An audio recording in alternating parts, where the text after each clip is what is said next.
درے نبی پر پڑا رہوں گا، پڑھیں گے رہنے سے کام ہوگا۔ نحمدہ ونصلی ونسلم علی رسولہ الکریم وعلی آلہ واصحابہ واہل بیتہ اجمعین۔ الصلاۃ والسلام علیک یا رسول اللہ، الصلاۃ والسلام علیک یا حبیب اللہ، الصلاۃ والسلام علیک یا شفیع المذنبین وعلی آلک واصحابک یا رحمۃ للعالمین۔ بعد حمد و ثنا، سامعین و ناظرین، یہ فقیر نجم الدین نقشبندی مجددی اشرفی مدرسہ عربیہ فیضان مصطفیٰ متصل سرائی جان محمد مسجد لاہوری محلہ لاڑکانہ سے آپ سے مخاطب ہے۔ ہم نے کتاب میبزی کا درس شروع کیا تھا، 37 دروس جو ہے وہ گزر چکے، آج 38واں نمبر درس ہے۔ بات چل رہی تھی اس بات ہیولا کے فصل پہ۔ گزشتہ درس میں شارح نے ایک اعتراض کیا تھا ماتن کے اوپر کہ کیا وجہ ہے کہ ماتن جو ہے وہ اس بات ہیولا کی اور صورت جسمیہ کی فصل کو جو ہے وہ انہوں نے تبعیات میں ذکر کیا ہے، حالانکہ جو حکماء ہیں انہوں نے جو اس بات حیولہ اور صورت جسمیہ کے جو مباحث ہیں ان کو الہیات میں سے شمار کیا ہے، تو کیا وجہ ہے کہ آپ اسے جو ہے وہ تبعیات کے اندر لے آئے ہیں؟ تو ایک جواب تو اس کا شارح نے دیا، گزشتہ درس میں ہم نے اس کو ذکر کیا کہ جو ارسطاطالیس تھے یعنی جو ارسطو تھے، ان کا جو تعلیم کا طریقہ تھا وہ یہ تھا کہ پہلے جزء لا یتجزا کے ابطال پہ بات کرتے تھے، اس کے بعد پھر اس بات حیولہ اور صورت جسمیہ پہ بحث فرماتے تھے، اس کے بعد پھر تبعیات پہ جو وہ ذکر کرتے تھے اس کو۔ تو انہی کے طریقہ تعلیم کو اختیار کیا ہے مصنف نے، لہٰذا وہ بھی پہلے جزء لا یتجزا کے ابطال پہ انہوں نے بات کی، اس کے بعد اس بات حیولہ اور صورت جسمیہ کے مباحث کو لائے، اس کے بعد پھر تبعیات کے اوپر وہ بات کریں گے۔ تو یہ ایک جواب گزشتہ درس میں دیا تھا۔ آج کے درس میں دوسرا بھی اس کی ایک جواب دیں گے اس سوال کا کہ اس کو کیوں لائے، اس کے بعد پھر جو ہے آپ اس چیز کو ذکر کریں گے کہ ٹھیک ہے ہم یہ مانتے ہیں کہ یہی وجہ تھی کہ اس بات حیولہ اور صورت جسمیہ کے فصل کو آپ یہاں لائے، مگر اس کی کیا وجہ ہے کہ ابطال جزء لا یتجزا کو اس بات حیولہ اور صورت جسمیہ پہ مقدم کیا، اس کی کیا وجہ ہے، اس کو کیوں مقدم کیا؟ تو اس کا جواب دیں گے آج کے درس میں۔ اس کے بعد پھر آج کے درس میں اس چیز کو بھی بیان کریں گے کہ اس کی کیا آپ کے پاس دلیل ہے کہ یہ جو اس بات حیولہ اور صورت جسمیہ ہے، یہ ان کے جو مباحث ہیں، یہ جو ہیں یہ الہیات سے، حکمت الہیہ سے تعلق رکھتے ہیں، اس کی کیا وجہ ہے؟ تو ایک جو توجیہ جو ہے وہ صاحب محکمات علامہ قطب الدین رازی کی بیان کریں گے، یہ آج کے درس میں انشاءاللہ ہوگا۔ تو سب سے پہلے عبارت کو پڑھ لیتے ہیں اور پھر ان تینوں چیزوں کو سمجھتے ہیں آج کے درس میں۔ بسم اللہ الرحمن الرحیم۔ ولما كان موضوع طبيعي الجسم الطبيعي المتألف عن الحيولى والصورة، فأورد تلك المباحث هاهنا لتحقيق ماهية الموضوع وتوضيحها،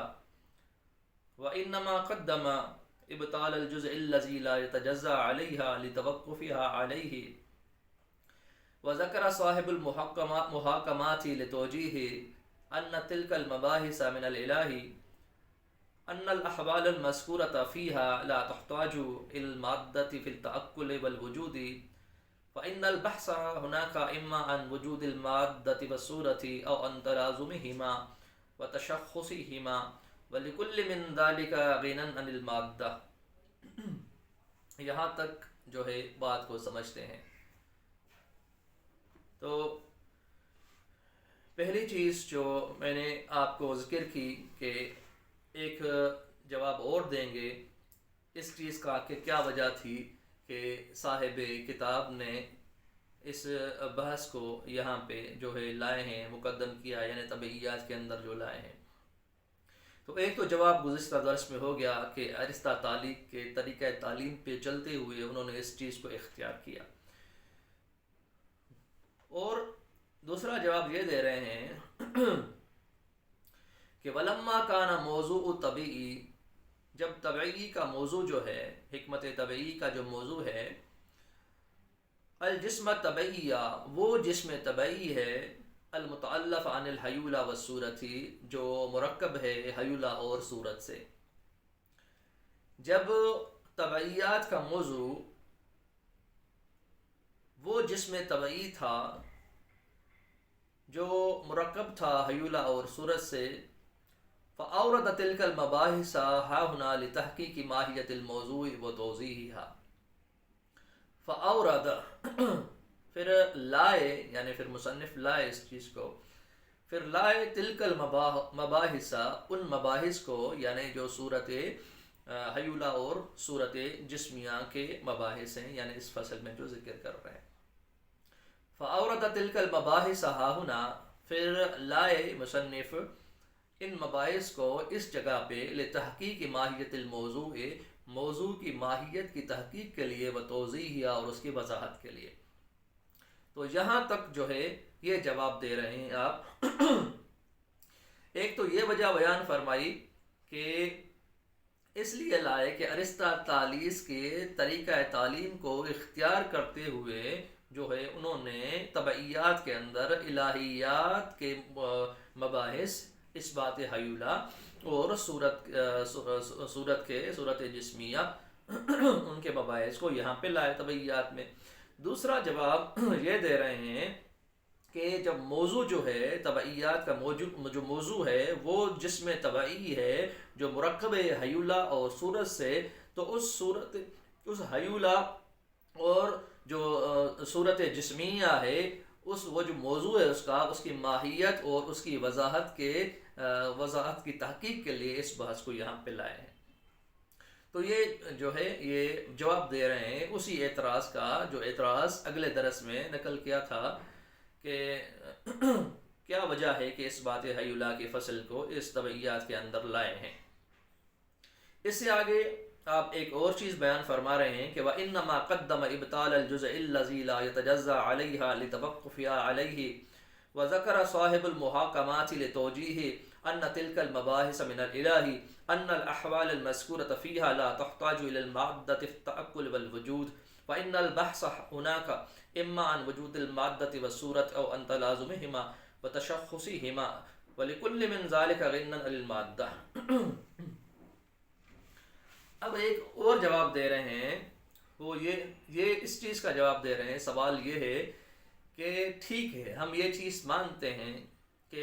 ارسطا طالیس کی طریقہ تعلیم کو لیتے ہوئے صاحب کتاب نے بیان کیا یا موضوع کی تحقیق اور توضیح کی وجہ سے اس کو بیان کیا. ٹھیک ہے، پھر اس کی کیا وجہ ہے کہ ابطال جزء لا یتجزا کے فصل کو مقدم کیا اس بات حیولہ اور صورت جسمیہ کی فصل پر؟ اس کو کیوں مقدم کیا؟ اس کی کیا وجہ ہے کہ ابطال جزء لا یتجزا کی ابطال کی جو فصل ہے وہ پہلے لائے، اس کے بعد جو ہے اس بات حیولہ اور صورت جسمیہ کی فصل کو لائے. اس کی کیا وجہ ہے؟ مقدم کیوں کیا ابطال جزء لا یتجزا کی فصل کو؟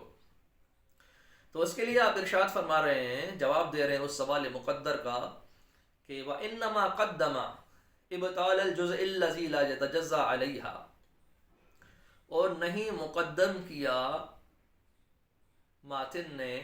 ابطال جزء لا یتجزا کو اس پر، یعنی اس بات حیولہ پر اور صورت جسمیہ پر، مگر لتوقفها علیہ، اس کے اس پر موقوف ہونے کے سبب. کیونکہ جزء لا یتجزا کے ابطال پہ موقوف ہے اثبات حیولہ اور صورت جسمیہ،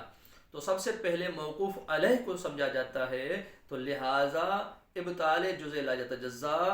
کو جب تک ہم باطل نہ کریں گے، جزء لا یتجزا کی جب تک ابطال کو ثابت نہ کریں گے، تو پھر اس بات حیولہ کے اوپر بات صحیح طرح سمجھ میں نہیں آئے گی۔ تو لہٰذا سب سے پہلے ابطال جزء لا یتجزا جو ہے اس کو لازم ہے اس کو سمجھنا، کیونکہ اس پہ ہی موقوف ہے اس بات حیولہ اور صورت جسمیہ۔ لہٰذا یہی وجہ ہے کہ موقوف علیہ کو مقدم کیا موقوف کے اوپر، اس لیے ابطال جزء لا یتجزا کی فصل کو پہلے بیان کیا اور اس بات حیولہ اور صورت جسمیہ کی فصل کو وہ بعد میں لائے۔ اس سب سے پہلے ابطال جزء لا یتجزا کی فصل کو اس لیے وہ لائے لتوقفھا علیہ، اس لیے کہ یہ اس پہ موقوف ہے۔ یہ آپ بیان کر رہے ہیں یہاں تک جو ہے اس لتوقفھا علیہ، یہاں تک اس سوال مقدر کا جواب ہے۔ تو آپ ارشاد فرما رہے ہیں کہ وَإِنَّمَا قَدَّمَ إِبْطَالَ الْجُزْءِ الَّذِي لَا يَتَجَزَّأُ عَلَيْهَا لِتَوَقُّفِهَا عَلَيْهِ، اس لیے کہ ابطال جزء لا یتجزا کو انہوں نے مقدم کیا، اس لیے کہ انما قدم اور نہیں مقدم کیا انہوں نے مگر ابطال الجزء الذی لا یتجزا، ابطال جزء لا یتجزا کو علیہا اس پر، لتوقفھا اس کے اس پر موقوف ہونے کے سبب، تو لہذا اس بات حیولہ اور صورت جسمیہ یہ موقوف ہے ابطال جزء لا یتجزا پہ، اس لیے ابطال جزء لا یتجزا کو پہلے مقدم کیا۔ اس سے آگے وذکر صاحب المحاکمات، اس سے آگے ایک اور جو ہے وہ سوال مقدر کا جواب دے رہے ہیں، وہ یہ ہے کہ اس کی کیا وجہ ہے کہ یہ جو اس بات حیولہ ہے اور صورت جسمیہ ہے یہ الہیات کے مباحث میں سے ہے، اس کی کیا دلیل ہے؟ چلو ٹھیک ہے ہم مانتے ہیں، مگر دلیل کیا ہے اس چیز کی؟ کیا ثبوت ہے اس چیز کا کہ اس بات حیولہ جو ہیں اور صورت جسمیہ جو ہے یہ الہیات کے ہی مباحث میں سے ہیں؟ تو یہاں ایک توجیہ بیان کر رہے ہیں صاحب کتاب محاکمات کی، علامہ قطب الدین رازی کی ایک توجیہ بیان کر رہے ہیں اس چیز کے اوپر کہ یہ جو مباحث ہیں یہ الہیات سے تعلق رکھتے ہیں، اس کو یہ بیان کر رہے ہیں۔ تو آپ ارشاد فرما رہے ہیں وذکر صاحب المحاکمات، اور ذکر کیا ہے صاحب محاکمات نے، لتوجیح اس کی توجیح کے لیے صاحب محاکمات نے ذکر فرمایا ہے۔ کیا ذکر فرمایا ہے؟ کہ ان تلک المباحث من الالہی، کہ یہ جو مباحث ہیں یہ الہیات میں سے ہیں۔ یہ کون ذکر فرما رہے ہیں؟ علامہ قطب الدین رازی بیان فرما رہے ہیں کہ ان تلک المباحث من الالہی، یہ جو مباحث ہیں یعنی اثبات حیولہ اور صورت جسمیہ کے جو مباحث ہیں یہ من الالہی، یہ الہیات میں سے ہیں۔ ان الاحوال المذکورۃ فیہا، تحقیق یہ احوال مذکورہ جس کا ذکر کیا گیا ہے ان کے احوال، فیہا اس میں، لا تحتاج الی المادۃ فی التعقل والوجود، یہ نہیں محتاج ہوتے مادہ کی طرف اور مادہ کی طرف تعقل میں اور وجود میں، وجود خارجی میں اور وجود ذہنی میں، یہ دونوں میں مادہ کی محتاج نہیں ہوتے۔ یہ جو حیولہ ہے اور صورت جسمیہ ہے، حیولہ کا اس بات جو ہے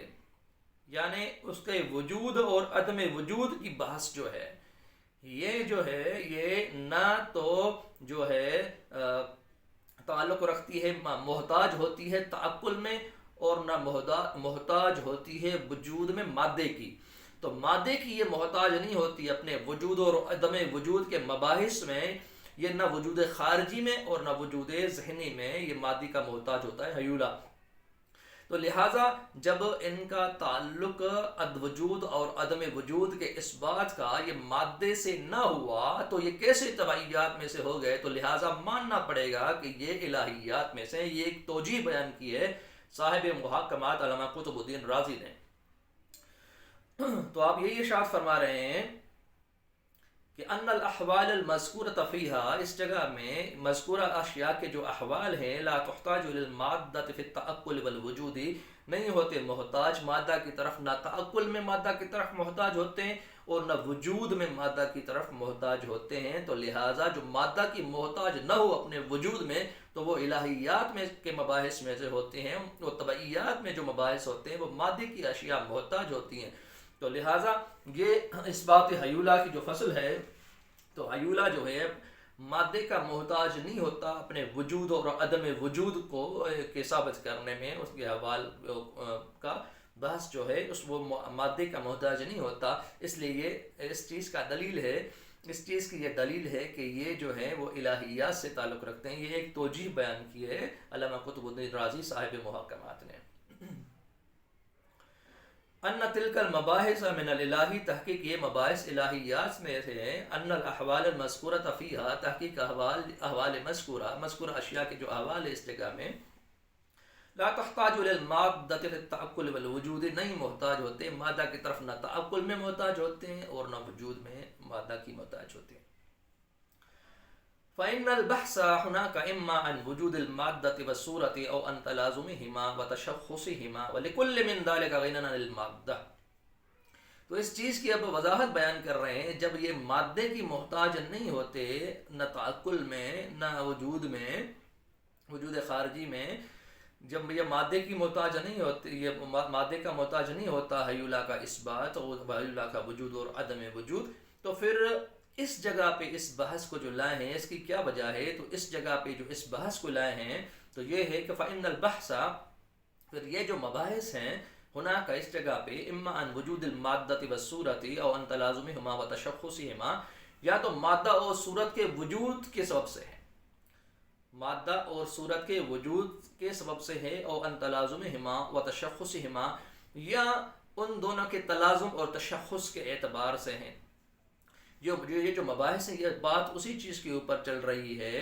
کہ کیا وجہ ہے کہ یہ الہیات میں سے ہیں، تو اس کی وجہ بیان کر رہے ہیں کہ الہیات میں اس لیے ہے کہ یہ مادے کی محتاج نہیں ہوتے، نہ تعقل میں نہ وجود خارجی میں نہ وجود ذہنی میں۔ پھر اس جگہ پہ جو بحث لائے ہیں فإن البحث هناك اما عن وجود المادة والصورت، یا تو یہ مادہ اور صورت کی وجہ سے، او ان تلازمهما وتشخصهما، یا اور دونوں کے تلازم اور تشخص کی وجہ سے۔ تو یہاں یہ دونوں چیزیں نہیں پائی جا رہی، نہ دونوں کا تلازم اور تشخص پایا جا رہا ہے اور نہ دونوں کا مادے اور صورت کے وجود کے اعتبار سے بحث ہے۔ تو لہٰذا ان کا تو اپنا اثبات اور عدم اثبات کے اوپر بحث ہے، تو لہٰذا اس لیے یہ ماننا پڑے گا کہ یہ الہیات میں سے ہیں، یہ توجیہ بیان فرمائی صاحب محاکمات نے۔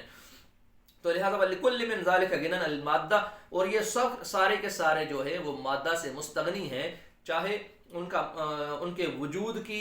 بحث کی جائے یا ان کے تلازم اور تشخص کی بحث کی جائے، یہ سب جو ہے وَلِكُلِّ مِن ذَلِكَ، یہ ٹوٹلی جو ہے یہ مکمل جو ہے، چاہے تشخص اور تلازم ہو، چاہے وجود اور عدم وجود ہو، غِنًى عَنِ الْمَادَّةِ، یہ مادہ سے ان کو استغنا حاصل ہے، یہ مادہ سے مستغنی ہے۔ تو لہٰذا یہی وجہ ہے کہ یہ جو مباحث ہیں حیولہ کے اور صورت جسمیہ کے، یہ الہیات میں سے ہیں۔ یہ ایک جو ہے توجیہ بیان کیے صاحب محاکمات نے۔ یہاں تک اس درس کا ہم اختتام کرتے ہیں، انشاءاللہ آئندہ درس میں اس سے آگے پھر ہم انشاءاللہ آپ کے سامنے حاضر ہوں گے۔ ایک بار پھر عبارت کو پڑھ لیتے ہیں اور ترجمہ کر لیتے ہیں۔ بسم اللہ الرحمن الرحیم۔ ولما كان موضوع الطبيعي الجسم الطبيعي المتألف عن الحيولى والصورة فأورد تلك المباحث ها هنا لتحقيق ماهية الموضوع وتوضيحها، وإنما قدم إبطال الجزء الذي لا يتجزأ عليها لتوقفها عليه، وذكر صاحب المحاكمات لتوجيه أن تلك المباحث من الإله أن الأحوال المذكورة فيها لا تحتاج إلى المادة في التعقل والوجود، وإن البحث هناك إما عن وجود المادة والصورة أو عن تلازمهما وتشخصهما، ولكل من ذلك غنى عن المادة۔ ترجمہ کر لیتے ہیں۔ اور جبکہ طبعیات کا موضوع وہ جسم طبعی تھا جو مرکب ہے حیولہ سے اور صورت سے، پھر لائے اس کو ان مباحث کو اس جگہ پہ موضوع کی ماہیت کی تحقیق کے لیے اور اس ماہیت کی توضیح کے لیے، اور نہیں مقدم کیا ابطال جزء لا یتجزا کو ماتن نے اس پر یعنی اس توضیح پر اور اس ماہیت پر، اس موضوع کی ماہیت کی تحقیق پر لتوقف علیہ، اس پہ اس کو موقف ہونے کے سبب، اور ذکر کیا صاحب محاکمات نے اس کی توجیح کے لیے کہ تحقیق یہ مباحث الہیات میں سے ہیں۔ بے شک مذکورہ اشیاء کے احوال اس جگہ میں نہیں محتاج ہوتے مادے کی طرف تعقل میں اور وجود میں۔ پھر بے شک بحث یعنی یہ مباحث اس جگہ پہ یا تو مادے کے وجود، مادے اور صورت کے وجود سے ہیں، یا ان دونوں کے تلازم اور تشخص سے ہیں، اور یہ سارے کے سارے مادہ سے مستغنی ہیں۔ یہاں تک ہم آج کے درس کا اختتام کرتے ہیں۔ انشاءاللہ تعالی یہ فقیر آئندہ درس میں آپ کے سامنے حاضر ہوگا۔ جب تک کے لیے اس فقیر کو اجازت دیجیے۔ السلام علیکم ورحمۃ اللہ وبرکاتہ۔